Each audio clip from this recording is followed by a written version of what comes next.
इंदिरा गांधी नहर से किसानों को पूरा पानी नहीं मिलने के विरोध में शनिवार को लूणकरणसर बंद रहेगा। इस दौरान किसान उग्र आंदोलन कर सकते हैं।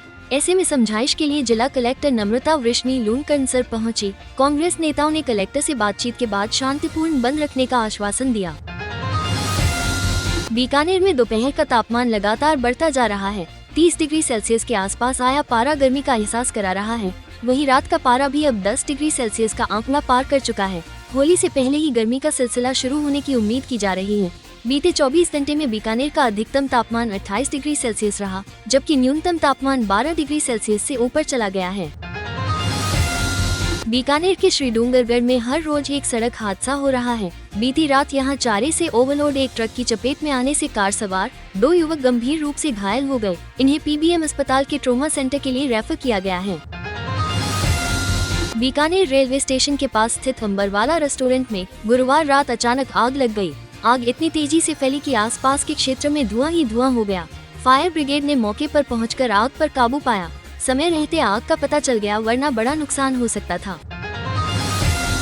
प्रदेश में क्वारी लाइसेंस के खनिज का ई रवन्ना के बिना ही निर्गमन होता है, जिनका वजन रॉयल्टी ठेकेदार खुद तय करते हैं। विभागीय अधिकारी ऐसे वाहनों की जांच ही नहीं कर पाते, क्योंकि उनके पास ना तो कोई रिकॉर्ड होता है और न ही खनिज लाने ले जाने की कोई जानकारी ही होती है। ऐसे में ठेकेदार की ओर से भरी गई रसीद बुक को ही फाइनल माना जाता है। इससे अवैध खनन, निर्गमन और वसूली को बढ़ावा मिल रहा है और सरकार को राजस्व का बड़ा नुकसान हो रहा है। बाड़मेर जिला प्रमुख महेंद्र चौधरी ने सीएमएचओ डॉक्टर विष्णुराम विश्नोई को जिला परिषद की साधारण मीटिंग से बाहर निकाल दिया। मीटिंग में सांसद ओमेदाराम, विधायक प्रियंका चौधरी और जिला कलेक्टर टीना डाबी भी थे। मीटिंग में बंद सीटी स्कैन का मुद्दा उठा था। इस पर सीएमएचओ से जवाब मांगा तो बोले, अभी मैं नया आया हूँ। इस पर जिला प्रमुख ने कहा, आना जाना सतत प्रक्रिया है, आप बाहर जाइए।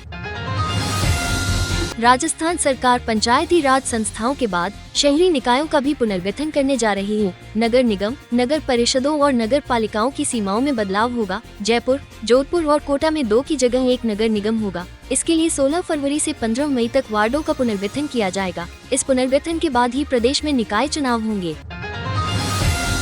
भरतपुर सांसद संजना जाटव ने प्रेमानंद महाराज से मुलाकात की। उन्होंने महाराज से कहा, व्यस्तताओं के कारण परिवार के लिए समय नहीं मिलता, क्या करूं? महाराज ने कहा, आप सांसद हैं, अब आपका परिवार 4-6 सदस्यों का नहीं है, हजारों लोग आपके परिवार में हैं।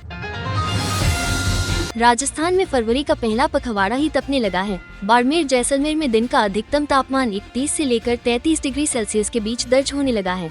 मौसम के इस बदलाव का असर फसलों के साथ आमजन की सेहत पर भी पड़ने लगा है। वायरल और मौसमी बीमारियों का दौर शुरू हो गया। मौसम विभाग ने अगले 48 घंटे के दौरान तापमान में 2 से 3 डिग्री सेल्सियस तक की और बढ़ोतरी होने का अनुमान जताया है। राजस्थान में होने वाले आईफा अवार्ड शो के प्रचारकों में शामिल social media influencer Apoorva Makhija को आईफा से बाहर कर दिया गया है। अब वो आधिकारिक रूप से आईफा प्रचारकों की सूची में शामिल नहीं हैं।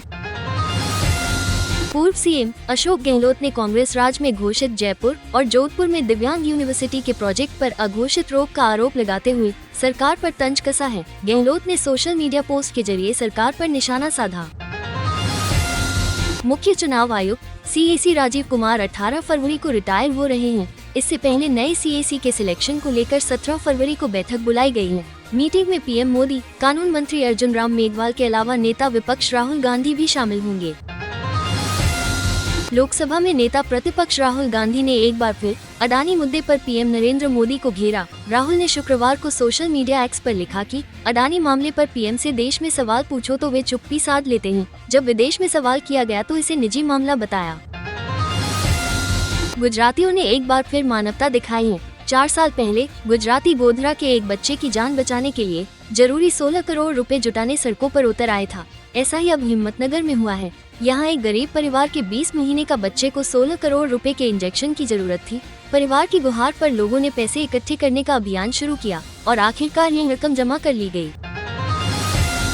21 महीने से जातीय हिंसा से प्रभावित मणिपुर में राष्ट्रपति शासन लागू करने के फैसले का मैतेई समुदाय ने विरोध किया है। वहीं कुकी समुदाय के लोग केंद्र सरकार के फैसले से खुश हैं। सुप्रीम कोर्ट ने शुक्रवार को ईशा फाउंडेशन केस से जुड़ी याचिका पर सुनवाई की। ये याचिका तमिलनाडु पॉल्यूशन कंट्रोल बोर्ड की तरफ से लगाई गई है। याचिकाकर्ता की मांग है कि दिसंबर 2022 में मद्रास हाईकोर्ट ने ईशा फाउंडेशन को जारी कारण बताओ नोटिस को रद्द करने का आदेश दिया था। इस आदेश पर रोक लगाई जाए। सुप्रीम कोर्ट ने शुक्रवार को पूर्व ट्रेनी IAS पूजा खेतकर की गिरफ्तारी पर लगी रोक 17 मार्च तक बढ़ा दी। कोर्ट ने 15 जनवरी को हुई पिछली सुनवाई में गिरफ्तारी पर रोक लगाई थी। जस्टिस BV नागरत्ना और जस्टिस सतीश चंद्र शर्मा की पीठ ने खेतकर को जांच में सहयोग करने का निर्देश दिया है। मामले की अगली सुनवाई 18 मार्च को होगी। फ्रांस और अमेरिका दौरे पर गए PM मोदी को कई गिफ्ट मिले और उन्होंने भी कई गिफ्ट दिए। अमेरिकी बिजनेसमैन एलॉन मस्क ने मोदी को SpaceX की स्टारशिप फ्लाइट टेस्ट 5 का हीट शील्ड यानी कवच से बना मोमेंटो दिया। ये कवच अंतरिक्षयान को भीषण तापमान से बचाता है। 13 फरवरी को अमेरिका में PM मोदी और राष्ट्रपति ट्रंप के बीच मुलाकात हुई। इस मुलाकात में एक पाकिस्तानी बिजनेसमैन के बारे में भी बात हुई। जब बैठक के बाद प्रेस कॉन्फ्रेंस में ट्रंप से इस बिजनेसमैन के बारे में सवाल पूछा गया तो ट्रंप ने उसे दुनिया के सबसे बुरे लोगों में से एक बताया। अमेरिका से अवैध अप्रवासी भारतीयों का दूसरा बैच शनिवार की रात 10 बजे पंजाब के अमृतसर पहुंचे। इसमें 119 भारतीय हैं। इसमें पंजाब के 67 और हरियाणा के 33 लोग शामिल हैं। इसके बाद 16 फरवरी को भी रात 10 बजे एक विमान अप्रवासी भारतीयों को लेकर आएगा। यूक्रेन के चेरनोबिल एटॉमिक प्लांट पर गुरुवार रात को ड्रोन हमला हुआ। यूक्रेनी राष्ट्रपति वोलोदिमीर जेलेंस्की ने इस अटैक का आरोप रूस पर लगाया है। जेलेंस्की ने कहा कि गुरुवार देर रात विस्फोटकों से लैस एक रूसी ड्रोन ने चेरनोबिल प्लांट के कंक्रीट से बने सेफ्टी कवच पर हमला किया। हमले में इस कवच को नुकसान पहुंचा है। हालांकि रूस ने ऐसे किसी हमले से इनकार किया है। रूस की एक बियर बनाने वाली कंपनी ने बियर कैन पर महात्मा गांधी की तस्वीर लगाई है। गुरुवार को इसका वीडियो सोशल मीडिया पर सामने आया। इसमें एक व्यक्ति कहता सुनाई दिया, यहाँ महात्मा गांधी के नाम पर बियर बेची जा रही है और हम उन्हें अपनी करेंसी पर छापते हैं। राजस्थान लोक सेवा आयोग RPSC ने असिस्टेंट प्रोफेसर मेडिकल एजुकेशन 2024 की भर्ती के लिए ऑनलाइन रजिस्ट्रेशन विंडो फिर से खोल दी है। उम्मीदवार ऑफिशियल वेबसाइट rpsc.rajasthan.gov.in पर जाकर आवेदन कर सकते हैं। IDFC फर्स्ट बैंक ने रिलेशनशिप मैनेजर के पोस्ट पर वैकेंसी निकाली है। इस पोस्ट पर शॉर्टलिस्ट किए गए कैंडिडेट पर क्वालिटी क्लाइंट सर्विस और कस्टमर रिटेंशन की जिम्मेदारी होगी। इसके अलावा प्रोडक्ट सेल्स और नए क्लाइंट्स के एक्विजिशन को भी बढ़ाना होगा। Tata memorial centre TMC Bihar के मुजफ्फरपुर में 33 पदों पर भर्ती निकली है। उम्मीदवार ऑफिशियल वेबसाइट tmc.gov.in पर जाकर आवेदन कर सकते हैं। इस भर्ती के लिए इंटरव्यू का आयोजन किया जा रहा है जो 27 फरवरी तक जारी रहेगा। परीक्षा पे चर्चा 2025 के चौथे एपिसोड में कल chef Sonali Sabharwal, health influencer Revant Himat Singh का और न्यूट्रिशनिस्ट रुजुता दिवेकर ने बच्चों से बात की। तीनों ने बच्चों को हेल्दी ईटिंग और क्वालिटी स्लीप के टिप्स दिए। सोना कल यानी 14 फरवरी को अपने नए ऑल टाइम हाई पर पहुंच गया। India Boolean and jewellers association IBJA के अनुसार 10 ग्राम 24 कैरेट सोने का दाम 341 रुपए बढ़कर 86,089 रुपए हो गया। हालांकि दिन भर के कारोबार के बाद सोना हाई से 91 रुपए गिरकर 85,998 रुपए पर आ गया। इससे पहले 13 फरवरी को सोना 85,748 रुपए पर था। जनवरी महीने में थोक महंगाई घटकर 2.31% पर आ गई है। इससे पहले दिसंबर में ये 2.37% पर थी। रोजाना की जरूरत के सामान और खाने पीने की चीजें सस्ती होने से महंगाई घटी है। वाणिज्य और उद्योग मंत्रालय ने कल यानी 14 फरवरी को ये आंकड़े जारी किए। भारतीय स्टॉक मार्केट की वैल्यूएशन कल यानी शुक्रवार 14 फरवरी को $4 ट्रिलियन करीब 346.78 लाख करोड़ रुपए के नीचे आ गई। कारोबार के दौरान स्टॉक मार्केट का कैपिटलाइजेशन $3.98 ट्रिलियन पर आ गया। हालांकि बाद में इसमें रिकवरी हुई और यह फिर से $4 ट्रिलियन को पार कर गया। जियो स्टार ने एक नया OTT प्लेटफॉर्म जियो हॉटस्टार लॉन्च कर दिया है। ये प्लेटफॉर्म जियो सिनेमा और डिज्नी प्लस हॉटस्टार के मर्जर से बना है। अब यूजर्स को जियो सिनेमा और डिज्नी प्लस हॉटस्टार दोनों ही प्लेटफॉर्म के कंटेंट एक ही जगह पर देखने को मिलेंगे। Mumbai based new India cooperative bank के बाहर लोगों की भीड़ लगी है क्योंकि ग्राहक अपना पैसा निकालना चाहते हैं। रिजर्व बैंक ने गुरुवार 13 जनवरी को नियमों का पालन न करने के चलते बैंक में डिपॉजिट और विड्रॉल पर रोक लगा दी है। अब बैंक नया लोन भी जारी नहीं कर सकेगा। चैंपियंस ट्रॉफी से ठीक पहले श्रीलंका ने वर्ल्ड चैंपियन ऑस्ट्रेलिया को 174 रन के बड़े अंतर से हरा दिया है। ये कंगारू टीम की रन के लिहाज से श्रीलंका के खिलाफ सबसे बड़ी वनडे हार है। इस जीत के सहारे श्रीलंका ने कंगारुओं पर 2 वनडे की सीरीज में 2-0 से क्लीन स्वीप कर लिया। टीम ने पहला मुकाबला 49 रन से जीता था। इंटरनेशनल क्रिकेट काउंसिल (ICC) ने शुक्रवार को चैंपियंस ट्रॉफी 2025 के लिए प्राइज मनी की घोषणा की है। पाकिस्तान में चैंपियंस ट्रॉफी 19 फरवरी से शुरू होने जा रही है। इसमें 8 देश हिस्सा लेंगे। पाकिस्तान ने ट्राई सीरीज के फाइनल मुकाबले में न्यूजीलैंड को 243 रन का टारगेट दिया है। शुक्रवार को टीम 49.3 ओवर में 242 रन पर ऑल आउट हो गई। कराची के नेशनल स्टेडियम में खेल जा रहे मुकाबले का टॉस मेजबान टीम के कप्तान मोहम्मद रिजवान ने जीता और बैटिंग चुनी।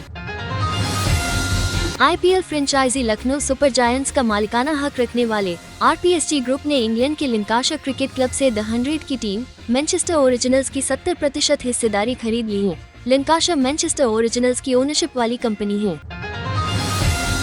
इंडियन प्रीमियर लीग IPL के 18वें सीजन की शुरुआत शनिवार 22 मार्च से होगी। पिछली champion Kolkata night Riders KKR के होम ग्राउंड ईडन गार्डन्स में ओपनिंग और फाइनल मैच होगा। पहले मैच में KKR के सामने रॉयल चैलेंजर्स बेंगलुरु RCB होगी।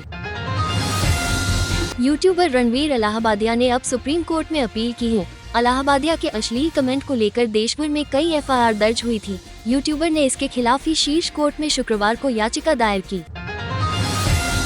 यूट्यूबर एल्विश यादव को बिग बॉस 18 में नजर आ चुकी एक्ट्रेस चुम दराग पर कमेंट करना भारी पड़ गया। अब एल्विश को नेशनल कमीशन फॉर वुमेन ने समन भेजा है और उन्हें सोमवार 17 फरवरी को पेश होने के लिए कहा है। दरअसल अपने पॉडकास्ट में एल्विश ने चुम दराग के नाम को अश्लील बताया था। बॉलीवुड में अपनी पहचान बनाने के लिए संघर्ष करना हर कलाकार के लिए एक लंबा सफर होता है। हाल ही में दैनिक भास्कर से बातचीत में एक्टर तनुज बिरवानी ने अपने करियर, संघर्ष, संतुष्टि और पिता बनने के अनुभव पर खुलकर बात की। 15 फरवरी शनिवार के ग्रह नक्षत्र सुकर्मा योग बना रहे हैं, जिससे मेष राशि के लोगों को सफलता मिलेगी। मिथुन राशि वालों की नौकरी और बिजनेस के लिए अच्छा दिन रहेगा। कर्क राशि की सरकारी नौकरी पेशा लोग स्पेशल प्रोजेक्ट पर काम कर सकते हैं। सिंह राशि वालों का रुका हुआ इनकम सोर्स दोबारा शुरू हो सकता है। तुला राशि के लोगों को सितारों का साथ मिलेगा। धनु राशि वालों की आर्थिक स्थिति में सुधार होगा। व्यवसाय में तेजी आएगी। मीन राशि के लोगों को सितारों का साथ मिलेगा। इनकम भी बेहतर होगी। कन्या राशि वालों के बिजनेस में जल्दबाजी में लिया फैसला गलत हो सकता है। मकर राशि के नौकरी पेशा लोग संभल कर रहें, अपने कामों में लापरवाही न करें। इनके अलावा बाकी राशियों के लिए सामान्य दिन रहेगा।